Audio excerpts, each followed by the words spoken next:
বিগত ৫ই আগস্ট ২০২৫ স্বৈরাচার সরকারের পতনের ১ বছর পূর্তি উপলক্ষে রায়পুরা উপজেলা বিএনপির উদ্যোগে এক বর্ণাঢ্য বিজয় র্যালির আয়োজন করা হয়।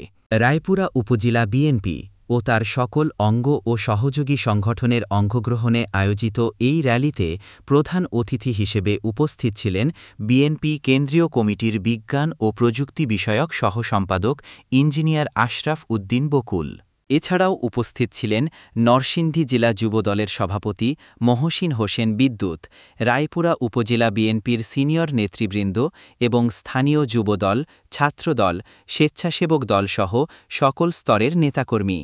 র্যালিটি রায়পুরা বাসস্ট্যান্ড থেকে শুরু হয়ে রায়পুরা অডিটোরিয়াম পর্যন্ত এক বর্ণাঢ্য শোভাযাত্রায় পরিণত হয়। র্যালি শেষে রায়পুরা অডিটোরিয়ামে সংক্ষিপ্ত সমাবেশের মাধ্যমে বিজয়ের র্যালি সমাপ্ত ঘোষণা করা হয়, যেখানে স্থানীয় জনসাধারণের ব্যাপক উপস্থিতি ছিল লক্ষণীয়। মহসিন হোসেন বিদ্যুৎ তার বক্তব্যে বলেন, বিএনপির ভারপ্রাপ্ত চেয়ারম্যান তারেক রহমান যাকে মনোনয়ন দিবে, স্থানীয় বিএনপির সকল নেতৃবৃন্দ তার পাশে দাঁড়িয়ে মাঠে কাজ করতে হবে।